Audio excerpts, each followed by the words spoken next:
guys, welcome to Cooking with Kyra. I'm Kyra and this is my daughter Ellie. Say hi to everyone, Ellie. Hi. Today we're going to be making Scarecrow cookies. But first, we're going to read a story called The Scarecrow by Beth Ferry. The Scarecrow by Beth Ferry. Yay, I love stories. Autumn sunshine, haystacks rolled, Scarecrow guards the fields of gold. I like the tree. Yeah, it's a pretty tree. No one enters, no one dares. Scarecrow stands alone and scares the fox and deer, the mice and crows. It's all he does. It's all he knows. He never rests. He never bends. He's never had a single friend. For all the woodland creatures know not to mess with old Scarecrow. Winter whispers, velvet snow. Scarecrow has no place to go. He dreams of what the spring will bring, of buds and blooms and things that sing. I love the winter. Then something drops from midair, a small, scared crow lying there. Broken nest, broken wing, Scarecrow does the strangest thing. He snaps his pole, bends down low, saves the tiny baby crow. What's he's supposed to scare the crows, not save them, right? But he wants to save that little baby crow because it's so cute. He tucks him near his heart of hay. He lets him sleep. He lets him stay. He doesn't stop to wonder why. He sings the sweetest lullaby. Safe and warm the nestling mends. These two make the oddest friends. But friends they are right from the start. The crow will grow in Scarecrow's heart. And he will peek out at the farm, and he will perch on Scarecrow's arm. And they will laugh and wish on stars, forgetting who they really are.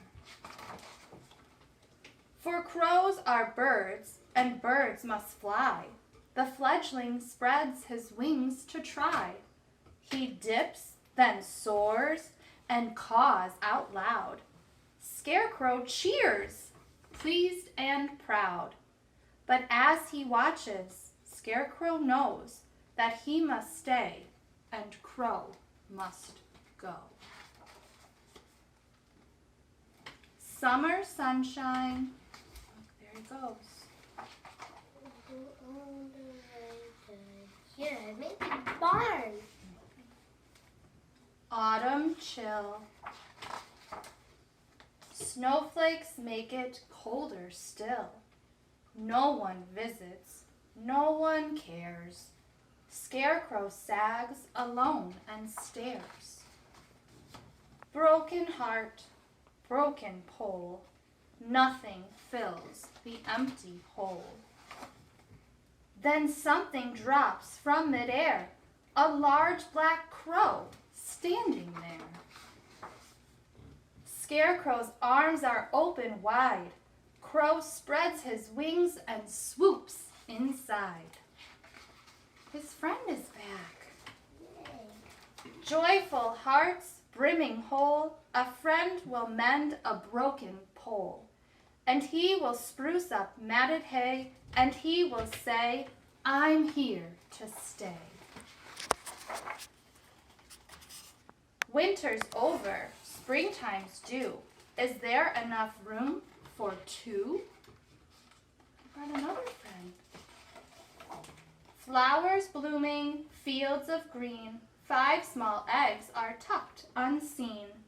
Scarecrow guards them, for he knows that soon they will be baby crows. And he will love them from the start, and they will grow up in his heart. and they will peep and perch and play and make him happy every day. And as the seasons come and go, they will love their dear Scarecrow.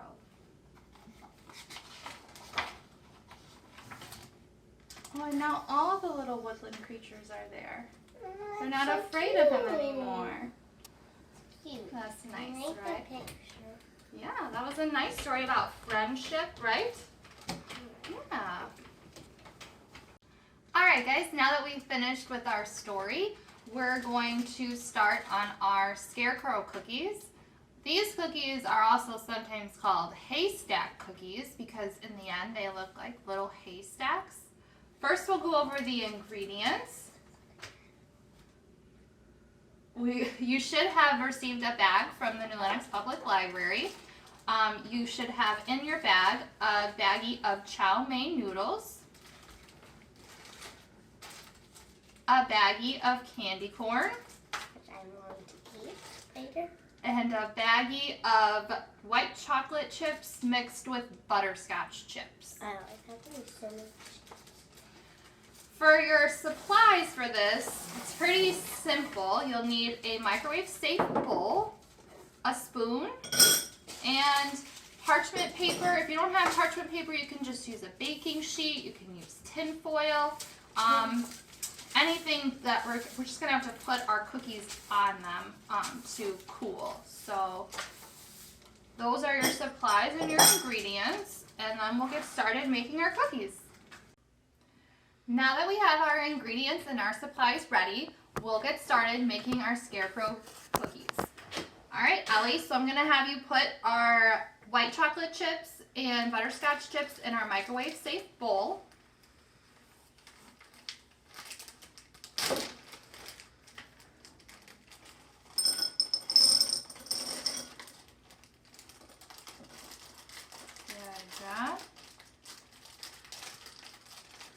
And if you've watched any of our previous videos, you're well trained on how to melt chocolate at this point in the microwave.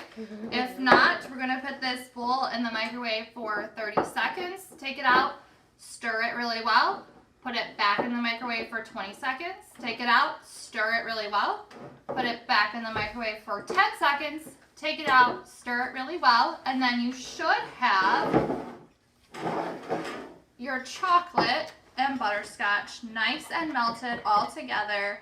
It looks yummy. It does look yummy, doesn't it? Does it smell good? It smells weird. Well, it'll taste good. Then we're going to take our chow mein noodles and we're going to dump them in the bowl.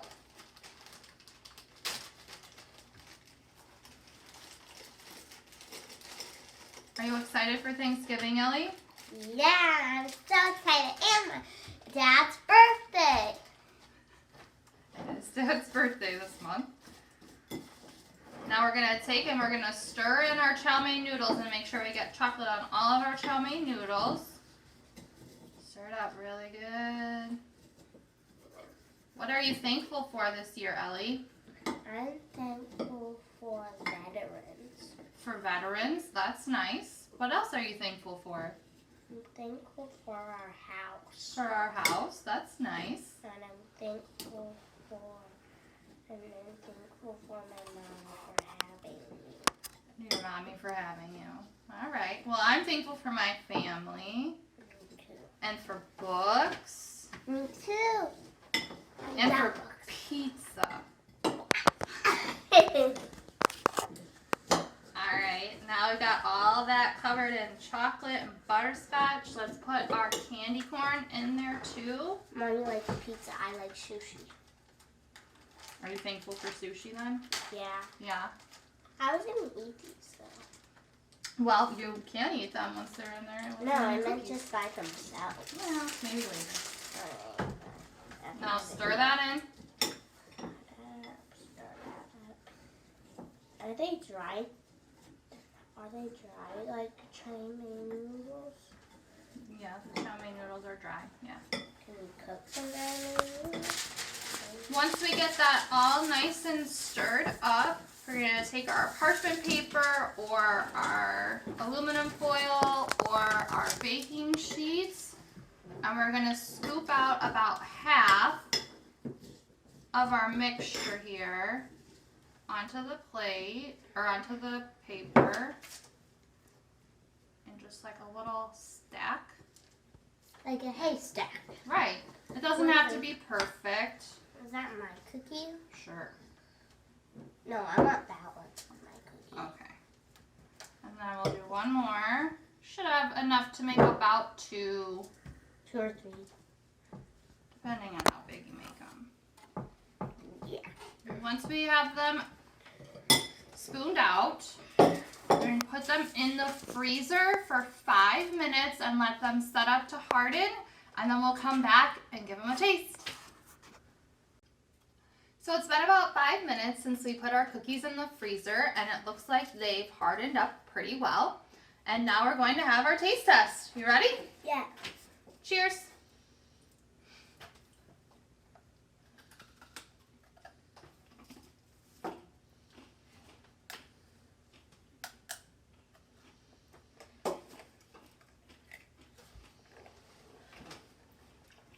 It tastes good. Yummy.